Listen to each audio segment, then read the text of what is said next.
Bonjour, bon, on se retrouve.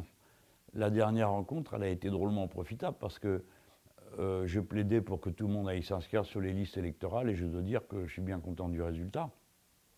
Et le dernier message, c'était 3 jours avant la fermeture des listes d'inscription. Et il y a 49 000 personnes qui sont allées s'inscrire en dernière minute. Alors moi, j'ai écrit une lettre pour demander qu'on rallonge le délai d'inscription, puisqu'après tout, s'il y a tant de gens qui viennent au dernier moment, c'est qu'il y en a d'autres qui pourraient venir s'inscrire. Et bon, j'ai pas eu de réponse, rien du tout. Bon, je le déplore parce qu'il suffirait d'un décret, ça prend quelques minutes et ça permettrait que d'autres milliers de gens viennent s'inscrire. Mais je ne suis pas vraiment surpris parce que ce gouvernement, vraiment, il a une attitude curieuse à l'égard des élections. Ça n'avait pas l'air trop l'intéresser de faire venir voter les gens. Et puis, comme en ce moment, c'est les élections pour les représentants du personnel dans les très petites entreprises, hein, vous n'êtes pas au courant, peut-être que vous m'avez écouté la dernière fois, mais franchement, la Madame El Khomri, bon, déjà outre sa loi, mais alors là, quand même, ouvrir les élections en pleine période des fêtes, c'est faire ce qu'il faut pour qu'elles n'aient pas un grand succès. J'espère quand même que tout le monde va s'y mettre parce que finalement, c'est le seul droit que peut pratiquement exercer réellement un salarié d'une très petite entreprise, le droit collectif. Hein. Bon, voilà. Alors, je parle de tout ça parce que dimanche, je vais être à Tourcoing. On fait une action qu'on appelle un déboulé. Et alors, ça peut paraître étrange, mais un déboulé, c'est pas un défilé. C'est arriver quelque part, débouler, comme on dit. Et on le fait parce que c'est passé là-bas, à Tourcoing, un événement qui a beaucoup marqué les gens autour de moi. Je me suis dit, moi, je vais en parler. C'est le fait qu'une caissière a fait une fausse couche sur son poste de travail. Alors, bon, une fausse couche, c'est quelque chose qui est très traumatisant, et physiquement et psychologiquement. Donc je comprends que ça ait impressionné beaucoup de monde, qu'il en ait été question. C'est une jeune femme, donc il y a beaucoup de monde qui peut s'identifier à elle et trouver que c'est pas bien de maltraiter les gens de cette façon, au point qu'on ne tient jamais compte de ce qu'ils demandent, de leur souffrance au travail. Vous vous rappelez d'Emeline, la postière, c'est pareil. Hein, elle est allée au travail et dit ah ça va pas fort, tout ça, bon, il vaut mieux que je rentre. Non, non, non, rien du tout, tu restes là, reste à ton poste. Clac, elle avait fait un AVC, et je pense que ça devrait être une alerte, non pour tous ceux qui ont des responsabilités à l'égard d'un personnel, de se dire, bon, est-ce que moi je fais ce qu'il faut pour que les gens ne soient pas malheureux sur leur poste de travail, ni mis en danger d'une manière ou d'une autre. Non. Maintenant, le management, c'est comme ça, c'est le management par la peur. Euh, tu t'en iras de là quand je te le dirai, tu pourras aller aux toilettes si je t'y autorise, et ainsi de suite. Et les gens n'osent rien dire parce que ben, c'est leur seul revenu, alors qu'est-ce que vous voulez qu'ils fassent donc, ils sont bien obligés de supporter tout ça, puis un jour, bah, il y a quelqu'un qui craque, soit c'est son corps qui lâche, soit c'est sa tête. Alors, je vais aller pour ça à Tourcoing, et on fait au théâtre municipal, je vais faire un meeting, je vais parler des conditions de travail, et je crois que c'est important que dans la campagne présidentielle, quelqu'un qui a l'autorité d'être candidat parle des sujets qui concernent la vie de beaucoup de gens dans ce pays, et puis qui sont des souffrances non dites, parce qu'on n'en parle jamais. Hein. La condition des travailleurs, ça n'intéresse pas beaucoup les superstructures médiatiques du pays. Mais il faut reconnaître que cette affaire à Tourcoing et à Auchan, elle a eu un impact dans beaucoup de journaux aussi. Il y a eu pas mal d'articles, et notamment d'articles qui racontent ce qu'est la vie de ces personnels particuliers qui sont aux caisses des magasins, qui se chopent toutes sortes de maladies professionnelles du fait des masses, des quantités qu'elles soulèvent. Ça a l'air de rien. Vous regardez ça, vous voyez 3 paquets de chewing-gum et puis un paquet de chips, et vous dites oui, c'est pas grand-chose. Non, non, c'est toute la journée. Hein. Et à des moments, il y a des gros coups de bourre où il faut lever, porter, transporter sur un petit espace, c'est douloureux. Donc c'est à prendre au sérieux. Pensez-y la prochaine fois que vous allez faire vos courses. Eh bien, vous y pensez, vous verrez en regardant la caissière ou le caissier, mais c'est le plus souvent une caissière, travailler, vous réfléchirez à ce que ça représente. Et ce n'est pas interdit de dire merci bonjour quand on arrive et au revoir quand on s'en va. Croyez-en, les intéressés, ça les intéresse. Alors, bon, le groupe en question, c'est Auchan qui fait ça. Et Auchan, c'est un ensemble de magasins qui appartiennent à l'AFM. Hein, AFM, je ne sais pas ce que c'est. C'est l'association de la famille Mullier. C'est une espèce de communisme actionnarial, hein, et familial. Alors, bon, moi, ce n'est pas mon rôle de dire du mal de celui-ci ou de cela, mais enfin, cela, quand même, je trouve qu'ils exagèrent un peu quand même, hein, parce que, déjà, ils ne payent pas leurs impôts en France. Moi, j'aime pas ça. On fait ses affaires en France, on a du personnel qui est éduqué en France, du personnel qui est soigné en France, ben, on paye ses impôts en France, voilà, on fait comme font tous les autres Français.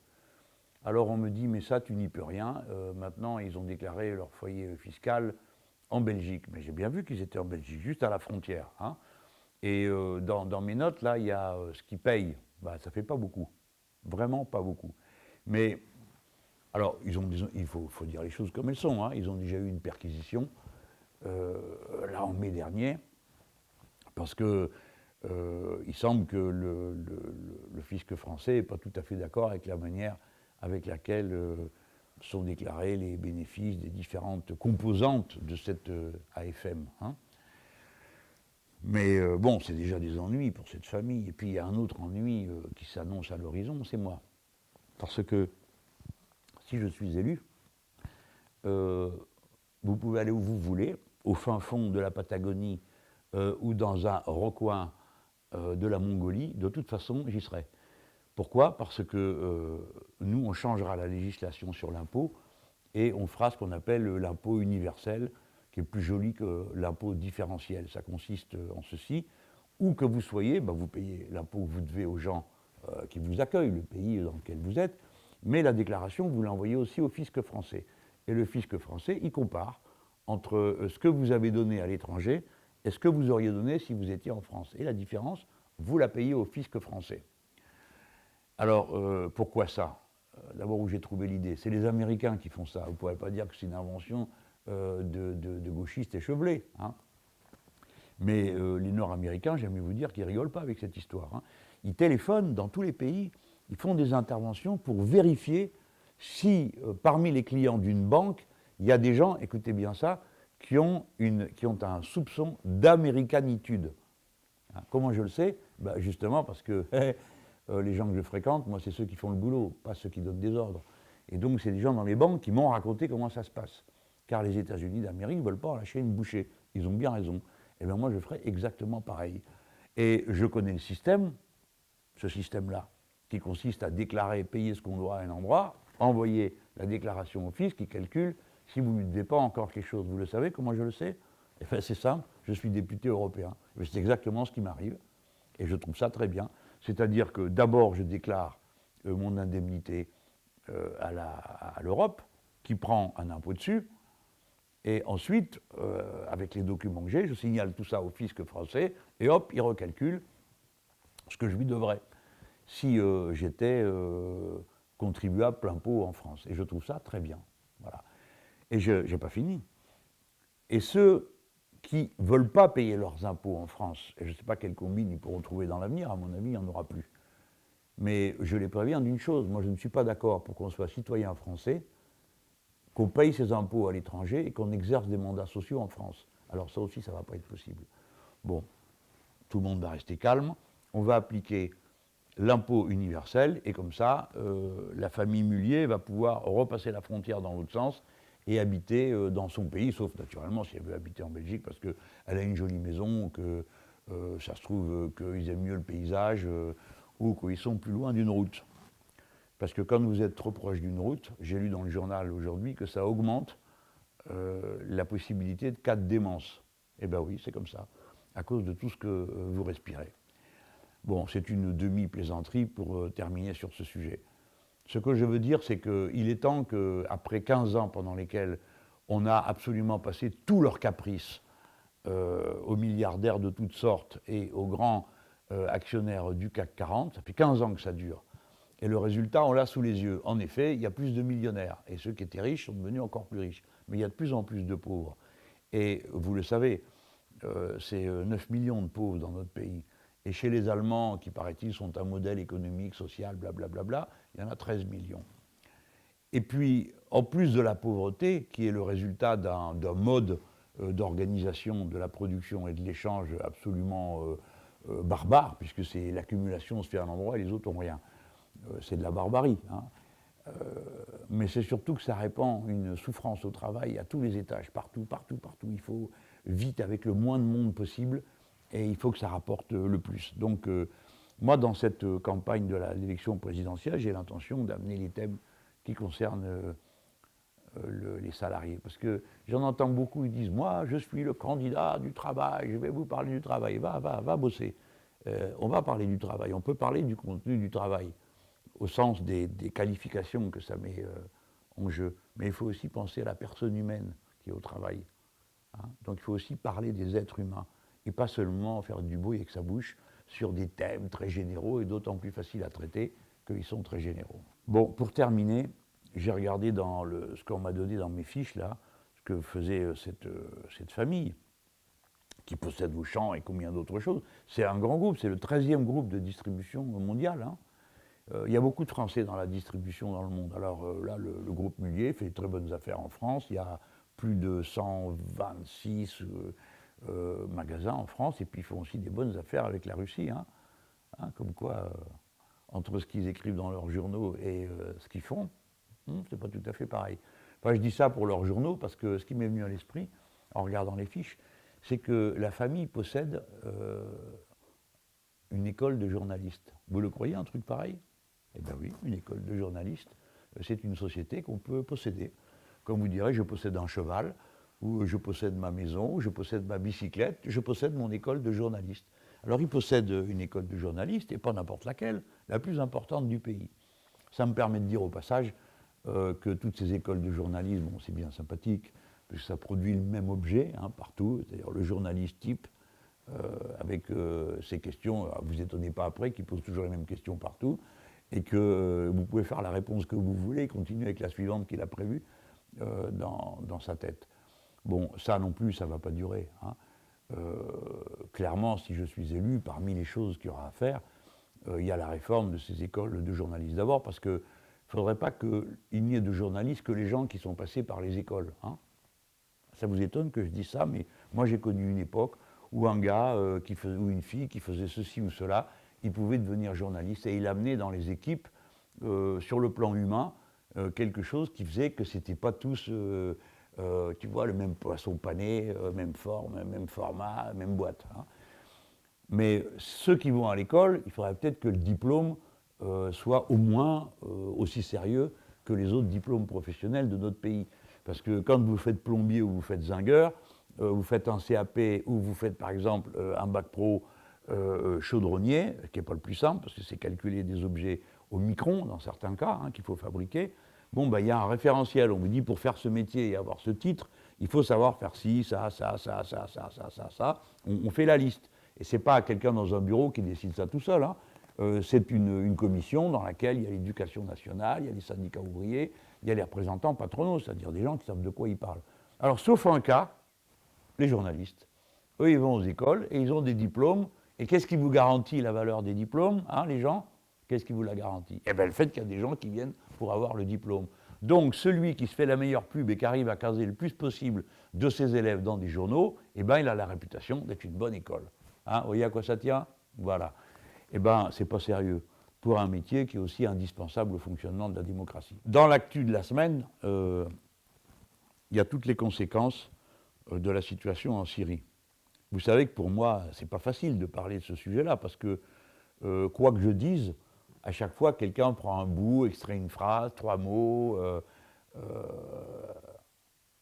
et pour en faire une information, un scandale, bon. Parce que bon, c'est comme ça marche. Par exemple, l'autre matin, je m'en vais à France Inter, et bon, alors on me pose des questions sur Trump, tout ça, bon. Et puis je dis, ah ben moi, j'aimerais bien discuter avec cet homme-là, parce que il veut arrêter les accords de libre-échange internationaux. Hein, et moi, ça m'arrange parce que depuis 1996, je m'oppose au traité de libre-échange avec les États-Unis d'Amérique. Donc, si le président des États-Unis lui-même veut y mettre un terme, je suis preneur. Eh bien, ils m'ont fait un titre avec ça.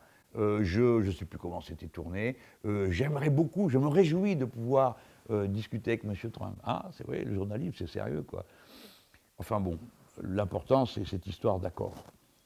L'accord, il a été passé, qui est un accord de cessez-le-feu, il est passé entre les Turcs et les Russes. Dites donc, ça ne vous paraît pas curieux, une histoire pareille? On nous avait dit que c'était une guerre entre des rebelles modérés, c'est-à-dire qu'ils étaient modérés, et le gouvernement de Bachar el-Assad. Donc c'est ceux-là qui se battaient en principe, non? Alors qui c'est qui décide le cessez-le-feu? Des Russes et des Turcs. On ne comprend pas. Il paraît que c'était des rebelles modérés et le régime de M. Assad. Qui signe le cessez-le-feu? Des Russes et des Turcs. Mais qu'est-ce qui se passe? On nous aurait menti, on nous aurait trompé.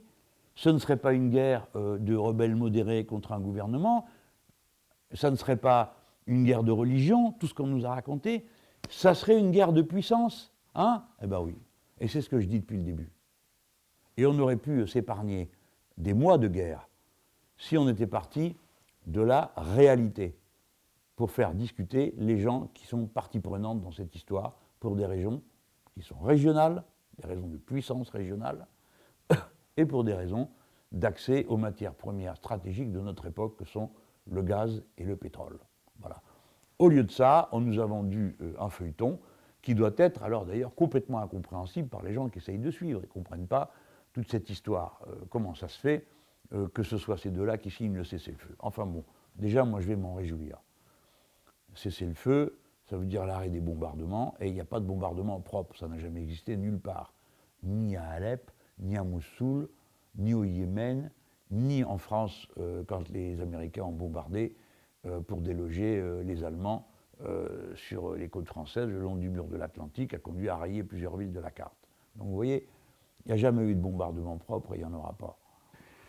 La résolution des Nations Unies sur le sujet, qui approuve le cessez-le-feu et prolonge les idées qui résultent de cessez-le-feu, elle a été adoptée à l'unanimité. D'accord? Donc, si vous me demandez quelle est ma position, c'est celle de l'ONU, celle qui a été adoptée à l'unanimité. Alors, il est possible que dans certaines rédactions, il y ait des va-t-en-guerre qui veulent continuer, je ne sais pas quoi d'ailleurs, hein, parce qu'ils continuent à faire du papier, comme si toute la situation, toute la question qui se posait, c'était celle des Russes. Bon, moi, je me rallie à la position unanime de l'ONU. Et l'ONU dit qu'il faut organiser maintenant des pourparlers entre tous ceux qui sont impliqués dans la guerre. Et il fait mieux l'ONU. Elle dit la liste de ceux avec qui on ne discute pas. C'est pas mal, non? L'ONU dit il faut discuter et elle dit voilà les gens avec qui on ne discute pas. Avec qui on ne discute pas? Daesh, Al-Nosra, Al-Qaïda. Al-Nosra, Al-Qaïda, c'était les rebelles modérés qui se trouvaient dans Alep. Alors dans la résolution de l'ONU votée à l'unanimité, il est dit qu'avec cela, on ne discute pas, on fait la guerre. Bon. Donc tout ça, moi, je me reconnais dans ce texte et je pense qu'il est de nature à ramener la paix à condition que les discussions puissent continuer, qu'il n'y ait pas des provocateurs ici ou là qui remettent le feu à toute cette histoire. Je pense que les malheureux Syriens n'en peuvent plus, donc il est temps que ça s'arrête. Il y a moyen de le faire, il suffit de discuter sérieusement. Et pourquoi faire après? Eh bien, qu'est-ce que vous voulez faire? C'est quoi l'idée? Ben, qu'est-ce que vous voulez faire? Des élections. Vous connaissez un autre moyen d'installer un pouvoir quelque part? Non, il faut faire des élections. Alors on me dit, ah c'est pas possible, c'est la guerre. Ben justement, c'est pour ça qu'il faut arrêter la guerre. Il y a un cessez-le-feu, ça peut déboucher sur une fin des combats. Organiser des élections, ça consiste à faire revenir les réfugiés. Et s'ils ne reviennent pas, on peut faire une liste des Syriens de l'extérieur. Ça existe, nous les Français, on le fait, alors pourquoi les autres ne pourraient pas le faire? Et puis sur place, on refait des listes électorales. Les organisations internationales savent faire ça, il n'y a rien de compliqué. C'est moins compliqué de faire une liste électorale et de faire voter des gens que d'organiser une guerre, de bombarder ici, tirer là, transporter ceci, transporter cela. C'est 10 fois plus compliqué à organiser une guerre qu'une élection. Par conséquent, qu'on ne vienne pas me dire que c'est une utopie, que c'est une chose qui est impossible. C'est une chose qui est tout à fait possible. Et d'ailleurs, la résolution de l'ONU dit que toutes les questions, y compris celles du régime en place, doivent être réglées par des élections. Moi, je fais le pari que maintenant que les Turcs ont sans doute obtenu ce qu'ils voulaient, et que les Russes se maintiennent dans la base qu'ils ont là-bas, qui est la seule base qu'ils ont en Méditerranée, on va s'accorder à trouver une solution démocratique. Et que dans cette solution, évidemment, c'est les Syriens eux-mêmes qui diront s'ils veulent au nom de Bachar el-Assad. Je crois pouvoir dire que peut-être qu'eux-mêmes voudront tourner la page. Si on donne des garanties à tout le monde, ça devrait pouvoir se faire. Tout ce que je suis en train de vous dire, c'est ce que je dis depuis le début. Mais il y a une ambiance complètement folle. Des gens sont en train de se jouer le retour de la guerre froide, mais ça n'a rien à voir avec la guerre froide. Enfin, il n'y a plus du RSS. La Russie est une puissance capitaliste comme une autre. Et j'ai lu, je ne sais quoi, le réarmement de la Russie. Enfin, bon, vous savez que le budget militaire de la Russie, il est moins important que celui de l'Arabie Saoudite. Hein, vous avez une idée de ce que c'est, les budgets militaires? Le premier budget après celui des États-Unis, militaire, c'est celui de la Chine. Donc on voit bien que tout ça, c'est de l'agitation qui est faite pour faire peur, pour faire croire à un danger qui n'existe pas. La Russie n'a l'intention d'envahir personne en Europe. Hein. De la même manière, je ne crois pas que la Chine veuille envahir qui que ce soit. Et puis les États-Unis sont en train de changer de ligne tactique. Alors, il y a des gens qui vont être bien embêtés bientôt. Mais ce qui s'appelle bien embêtés, hein, parce que ça fait 50 ans qu'ils vivent sous parapluie nucléaire nord-américain, alors ils croient que ça va durer tout le temps. Ben non, les Nord-Américains ont changé d'avis. Jusqu'à présent, ils étaient allés avec les Chinois pour contrer l'URSS. Et bien maintenant, M. Trump n'est pas du tout fou, il a une attitude qui est tout à fait rationnelle. Alors c'est son choix à lui, hein. Je ne dis pas que c'est le mien, mais son choix à lui, c'est de s'entendre avec les Russes, parce que son problème, c'est la Chine, qui est en train de devenir la première puissance du monde, qu'il est, économique, et par conséquent, sa monnaie est une menace pour la monnaie nord-américaine. Voilà ce qui se passe vraiment. Nous allons bientôt entendre le roman qu'il y aura autour de tout ça, et vous allez voir, les gens, que quand Trump va être élu, premièrement, il va mettre fin aux mesures de représailles contre les Russes, et les Européens auront l'air d'imbéciles qu'ils sont, parce qu'ils sont toujours dans le régime des sanctions, et c'est nous, les Européens, qui avons payé plein pot pour les sanctions contre la Russie, et notamment en matière agricole. Et vous allez voir, va recommencer le cirque, cette fois-ci, le prochain démon, ce sera la Chine. Ça tombe bien pour certains journaux, c'est déjà un démon. Voilà, nous, on doit, calme, rester une force de sang-froid qui regarde tout ça, et on choisit notre camp. Et notre camp, c'est nous. C'est-à-dire avoir un point de vue français. L'intérêt des Français, c'est la paix, pas de guerre. Pas de guerre en Europe, pas de guerre avec la Russie, pas de guerre avec qui que ce soit, pas de guerre, la paix. Et donc on doit travailler partout où on peut à faire baisser la tension. Faire baisser la tension, ça consiste notamment à montrer du doigt ceux qui, par métier, par profession, par intérêt personnel ou par intérêt financier, font monter la pression. Vous vous rendez compte, les gens, on est sortis de ce qu'on appelait la guerre froide. Beaucoup de gens qui m'écoutent n'ont pas vécu eux-mêmes dans cette période. C'était la période où on était menacé de la guerre totale entre les deux blocs, l'Est et l'Ouest. Le bloc de l'Est, le bloc soviétique, s'est écroulé. L'alliance militaire à l'Ouest continue, ça s'appelle l'OTAN. Mais en tout cas, la grande confrontation, elle est finie. Finie. Eh bien, vous savez quoi? Le budget militaire du monde a augmenté de 30%. Dans un monde où il n'y a pas deux camps, hein, le budget militaire total augmente quand même du tiers. Vous ne trouvez pas que ça sent un peu les intérêts privés, les lobbies militaro-industriels? Bien sûr, bien sûr. La guerre, avant toute chose, c'est une bonne affaire pour certains.